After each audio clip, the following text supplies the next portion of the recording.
Our ship nila. flows when the rain reaps every dream. There's so many voices sending prayers. Free the flight of time. You've got to stay out just for a while. Cause now you've got to recognize for us. You've got to stay out just for a while. Cause now you've got to recognize for us.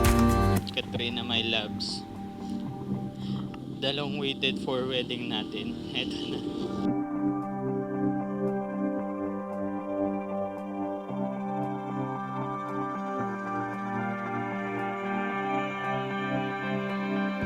Seven years ago, sinabi ko sa sarili ko na hindi ako mag-aasawa.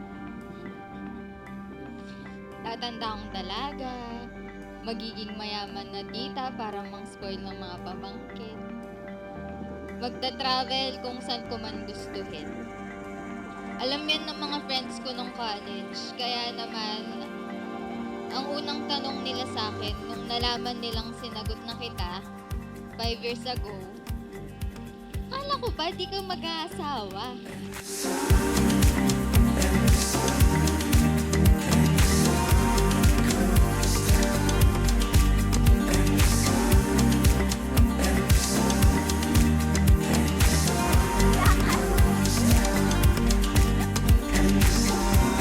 Congrats! Thank you, thank you, thank you.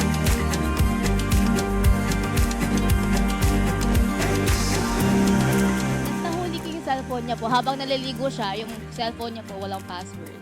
Tapos nakita ko yung chat ni Kuya Kel. Ano yun po, sabi niya po, oh, yung kasi sinabi mo, babe, mo. Ay, sabi niya po, babe. Tapos tinanong ko po, bakit babe? Sabi niya po, bigla. Tawagan niya daw po yun ng mga friends niya, circle of friends. Tapos yun, hindi na ako naniniwala. Sagot ko na lang, akala ko din eh. Wala eh, pogi. Magaling kumanta. Medyo magaling sumayaw. Medyo lang. Sample. Tapos, na-realize ko, oo nga no, ba't ba bigla na lang nagbago yung pananaw ko sa buhay? Tinanong ako kung kailan ko nasabi na ikaw na talaga.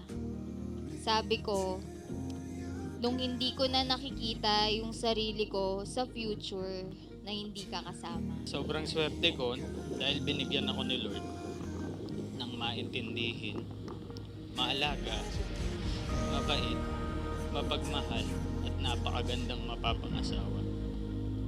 Sabi siguro ni Lord, nung nagpaulan ng height, huwag kang mag-alala anak, bibigyan na lang din kita ng partner na kapareho mo. Kaya eto, ngayon kaharap na kita.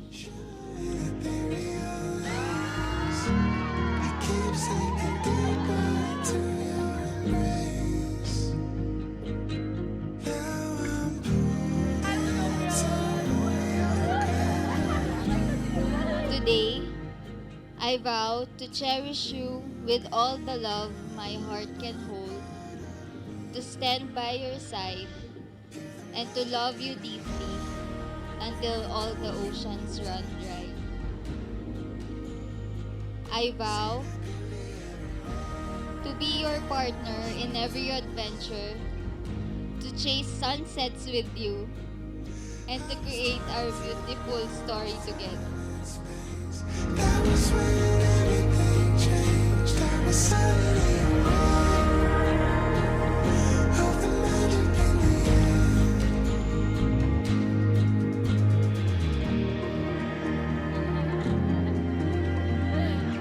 Now that we're here, in konti na lang magiging Mrs. Kiambao ka na.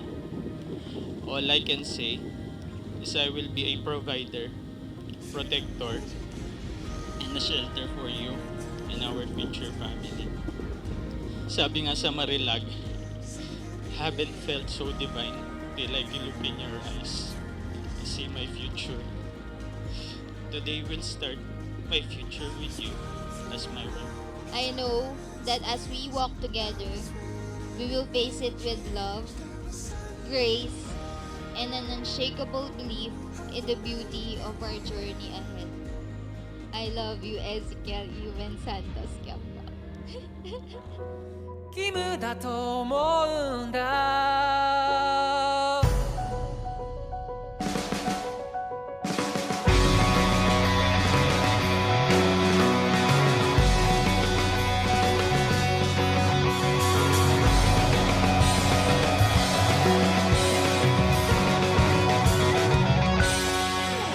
運命だとか未来とかって言葉がどれだけ手を伸ばそうと届かない場所で僕ら恋をする時計の針も二人を横目に見ながら進むそんな世界を二人で一生いや何兆